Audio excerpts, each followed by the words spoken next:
ನಮಸ್ಕಾರ ಸ್ನೇಹಿತರೆ. ಭಾರತದ ಸ್ವಾತಂತ್ರ್ಯದ ಹೋರಾಟದಲ್ಲಿ ಹೆಸರು ಮಾಡದೆ ಹೋರಾಡಿದ ಅನೇಕ ಮಹನೀಯರಿದ್ದಾರೆ. ಆದರೆ ದೇಶ ಸ್ವತಂತ್ರವಾದ ನಂತರವೂ ತಮ್ಮ ಜೀವನವನ್ನೇ ರಾಷ್ಟ್ರ ಸೇವೆಗೆ ಅರ್ಪಿಸಿದ ಅಪರೂಪದ ನಾಯಕರು ಕೆಲವೇ ಮಂದಿ. ಅಂತಹ ಮಹಾನ್ ವ್ಯಕ್ತಿತ್ವವೇ ರಫಿ ಅಹಮ್ಮದ್ ಕಿದ್ವಾಯಿ. ಭಾರತದ ಅಂಚೆ ವ್ಯವಸ್ಥೆಯನ್ನು ಆಧುನೀಕರಿಸಿದ, ರೈತರಿಗೆ ಧೈರ್ಯ ತುಂಬಿದ, ಆಹಾರ ಸಂಕಷ್ಟದ ಸಮಯದಲ್ಲಿ ದೇಶವನ್ನು ಉಳಿಸಿದ, ಜನಮನಗಳಲ್ಲಿ ಸದಾ ಜೀವಂತವಾಗಿರುವ ಒಬ್ಬ ಸರಳ, ಸಜ್ಜನ, ದಿಟ್ಟ ನಾಯಕ. ಇಂದು ನಾವು ಅವರ ಬಾಲ್ಯದಿಂದ ಹಿಡಿದು ಅವರ ಸಾಧನೆಗಳವರೆಗೆ ಒಂದು ಪ್ರೇರಣಾದಾಯಕ ಪಯಣವನ್ನ ಮಾಡೋಣ. ರಫಿ ಅಹಮ್ಮದ್ ಕಿದ್ವಾಯಿ ಅವರು 1894 ಫೆಬ್ರವರಿ 18ರಂದು ಭಾರತ ದೇಶದ ಉತ್ತರ ಪ್ರದೇಶ ರಾಜ್ಯದ ಬಾರಾಬಂಕಿ ಜಿಲ್ಲೆಯ ಮಸೌಲಿ ಗ್ರಾಮದಲ್ಲಿ ಜನಿಸಿದರು. ಅವರು ಸಾಮಾನ್ಯ ಕುಟುಂಬದಲ್ಲಿ ಹುಟ್ಟಿದರು. ಅವರ ಮನಸ್ಸಿನಲ್ಲಿ ದೇಶಭಕ್ತಿ ಎಂಬ ದೀಪ ತುಂಬಾ ಚಿಕ್ಕ ವಯಸ್ಸಿನಲ್ಲೇ ಬೆಳಗತೊಡಗಿತು. ವಿದ್ಯಾಭ್ಯಾಸದ ಬಗ್ಗೆ ಅಪಾರ ಆಸಕ್ತಿ ಹೊಂದಿದ್ದ ಕಿದ್ವಾಯಿ ಅವರು ತಮ್ಮ ಪ್ರಾಥಮಿಕ ಶಿಕ್ಷಣವನ್ನು ಸ್ಥಳೀಯ ಭಾಷೆಯಲ್ಲಿ ಪೂರ್ಣಗೊಳಿಸಿ ನಂತರ ಅಲಹಾಬಾದ್ಗೆ ತೆರಳಿದರು. ಅವರು ಅಲಿಗಢ್ ಮುಸ್ಲಿಂ ಯೂನಿವರ್ಸಿಟಿನಲ್ಲಿ ವಿದ್ಯಾಭ್ಯಾಸ ಮಾಡಿದರು.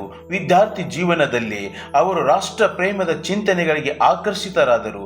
ಬ್ರಿಟಿಷರ ಅನ್ಯಾಯಗಳನ್ನು ನೋಡಿ ಅವರ ಮನಸ್ಸು ಕುದಿಯುತ್ತಿತ್ತು. ರಫಿ ಅಹಮ್ಮದ್ ಕಿದ್ವಾಯಿ ಅವರು ಇಂಡಿಯನ್ ನ್ಯಾಷನಲ್ ಕಾಂಗ್ರೆಸ್ ಮುಖಾಂತರ ಸ್ವಾತಂತ್ರ್ಯ ಹೋರಾಟದಲ್ಲಿ ಸಕ್ರಿಯವಾಗಿ ಭಾಗವಹಿಸಿದರು. ಮಹಾತ್ಮ ಗಾಂಧಿಯವರ ಅಹಿಂಸಾ ಚಳವಳಿಯಿಂದ ಪ್ರೇರೇಪಿತರಾಗಿ ಅಸಹಕಾರ ಚಳವಳಿ, ಖಿಲಾಫತ್ ಚಳವಳಿ, ಸಿವಿಲ್ ಅಜ್ಞಾತ ವಿಧೇಯತಾ ಚಳವಳಿಗಳಲ್ಲಿ ಪಾಲ್ಗೊಂಡರು. ಬ್ರಿಟಿಷರ ವಿರುದ್ಧ ನಡೆದ ಪ್ರತಿಭಟನೆಗಳಲ್ಲಿ ಭಾಗವಹಿಸಿ ಹಲವಾರು ಬಾರಿ ಜೈಲು ಶಿಕ್ಷೆಯನ್ನು ಅನುಭವಿಸಿದರು. ದೇಶದ ಸ್ವಾತಂತ್ರ್ಯಕ್ಕಾಗಿ ತಮ್ಮ ಯೌವನವನ್ನೇ ತ್ಯಾಗ ಮಾಡಿದ ದಿಟ್ಟ ನಾಯಕ ಅವರು. ಜೈಲಿನ ಗೋಡೆಗಳು ಅವರ ಧೈರ್ಯವನ್ನು ಕುಗ್ಗಿಸಲಿಲ್ಲ, ಬದಲಾಗಿ ಅದು ಅವರ ಮನೋಬಲವನ್ನು ಇನ್ನಷ್ಟು ಗಟ್ಟಿಗೊಳಿಸಿತು. ಅವರು ದೇಶಕ್ಕಾಗಿ ಬದುಕಬೇಕು, ದೇಶಕ್ಕಾಗಿ ಕೆಲಸ ಮಾಡಬೇಕು ಎಂಬ ಸಂಕಲ್ಪವನ್ನು ಮತ್ತಷ್ಟು ಬಲಪಡಿಸಿಕೊಂಡರು. ಭಾರತವು ಸ್ವಾತಂತ್ರ್ಯ ಪಡೆದ ನಂತರ ರಫಿ ಅಹಮ್ಮದ್ ಕಿದ್ವಾಯಿ ಅವರು ಕೇಂದ್ರ ಸರ್ಕಾರದಲ್ಲಿ ಮಹತ್ವದ ಹುದ್ದೆಗಳನ್ನು ವಹಿಸಿದರು. ಅವರು ಭಾರತದ ಅಂಚೆ ಮತ್ತು ತಂತಿ ಸಚಿವರಾಗಿದ್ದರು. ಈ ಅವಧಿಯಲ್ಲಿ ಅಂಚೆ ಸೇವೆಯನ್ನು ಗ್ರಾಮೀಣ ಪ್ರದೇಶಗಳಿಗೆ ವಿಸ್ತರಿಸಿದರು. ಸಾಮಾನ್ಯ ಜನರಿಗೆ ಸುಲಭವಾಗಿ ಲಭ್ಯವಾಗುವ ಸೇವೆಗಳನ್ನು ಪರಿಚಯಿಸಿದರು. ಅಂಚೆ ವ್ಯವಸ್ಥೆಯಲ್ಲಿ ಶಿಸ್ತಿನ ಮತ್ತು ವೇಗದ ಸಂಸ್ಕೃತಿಯನ್ನು ರೂಪಿಸಿದರು. ಭಾರತದ ಸಂವಹನ ವ್ಯವಸ್ಥೆಯನ್ನು ಬಲಪಡಿಸುವ ಅವರ ಪಾತ್ರ ಅಪಾರವಾಗಿದೆ.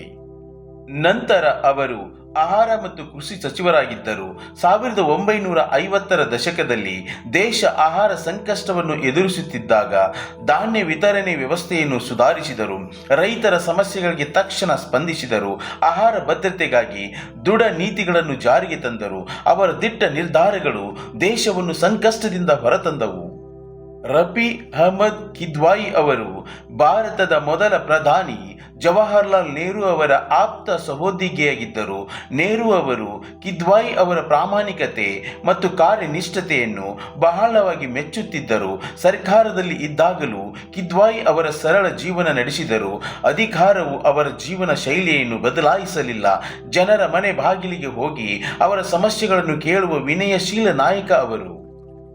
ರಫಿ ಅಹಮ್ಮದ್ ಕಿದ್ವಾಯಿ ಅವರು ಅಧಿಕಾರದಲ್ಲಿದ್ದರೂ ಅಹಂಕಾರವಿರಲಿಲ್ಲ. ಧರ್ಮ, ಜಾತಿ ಭೇದವಿಲ್ಲದೆ ಎಲ್ಲರಿಗೂ ಸಹಾಯ ಮಾಡುತ್ತಿದ್ದರು. ತನ್ನ ಸಂಪತ್ತನ್ನು ಜನ ಸೇವೆಗೆ ಬಳಸಿದ ಮಹನೀಯ ಅವರು ತಮ್ಮ ವೈಯಕ್ತಿಕ ಆಸ್ತಿ ಪಾಸ್ತಿಗಳನ್ನು ಕೂಡ ಜನೋಪಯೋಗಿ ಕಾರ್ಯಗಳಿಗೆ ಮೀಸಲಿಟ್ಟಿದ್ದರು.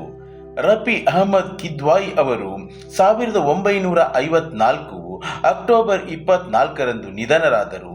ಆದರೆ ಅವರ ಸೇವಾ ಚಿಂತನೆಗಳು ಇಂದಿಗೂ ಜೀವಂತವಾಗಿವೆ. ಭಾರತ ಸರ್ಕಾರವು ಅವರ ಸ್ಮರಣಾರ್ಥವಾಗಿ ವಿಶೇಷ ಅಂಚೆ ಚೀಟಿಯನ್ನು ಬಿಡುಗಡೆ ಮಾಡಿದೆ. ಇದು ದೇಶದ ಅತ್ಯುನ್ನತ ಗೌರವಗಳಲ್ಲಿ ಒಂದು. ಕೃಷಿ ಕ್ಷೇತ್ರದಲ್ಲಿ ವಿಶಿಷ್ಟ ಸಾಧನೆ ಮಾಡಿದ ವಿಜ್ಞಾನಿಗಳಿಗೆ Indian Council of Agricultural Research ಸಂಸ್ಥೆಯು ರಫಿ ಅಹಮ್ಮದ್ ಕಿದ್ವಾಯಿ ಪ್ರಶಸ್ತಿ ನೀಡುತ್ತದೆ. ಇದು ಅವರ ಕೃಷಿ ಮತ್ತು ಆಹಾರ ಕ್ಷೇತ್ರದ ಕೊಡುಗೆಯನ್ನು ಸ್ಮರಿಸುತ್ತದೆ. ದೇಶದ ವಿವಿಧ ಭಾಗಗಳಲ್ಲಿ ಶಿಕ್ಷಣ ಸಂಸ್ಥೆಗಳು, ರಸ್ತೆಗಳಿಗೆ ಮತ್ತು ಸರ್ಕಾರಿ ಕಟ್ಟಡಗಳಿಗೆ ಅವರ ಹೆಸರನ್ನು ನೀಡಲಾಗಿದೆ. ಒಬ್ಬ ನಾಯಕನ ಕಥೆ ಇದೆ. ಹುದ್ದೆಗಾಗಿ ಬದುಕದ, ಜನರಿಗಾಗಿ ಉಸಿರಾಡಿದ ಮಹನೀಯನ ಕತೆ. ತ್ಯಾಗವೇ ಅವರ ಆಭರಣ, ಪ್ರಾಮಾಣಿಕತೆಯೇ ಅವರ ಶಕ್ತಿ. ಸ್ವಾತಂತ್ರ್ಯದ ಹೊನಲು ಬೆಳಕಿನಿಂದ ರಾಷ್ಟ್ರ ನಿರ್ಮಾಣದ ದಾರಿಯವರೆಗೆ ನಡೆದು ಬಂದ ದಿಟ್ಟ ಹೆಜ್ಜೆಗಳು ಇಂದಿಗೂ ನಮ್ಮನ್ನು ಪ್ರೇರೇಪಿಸುತ್ತಿವೆ.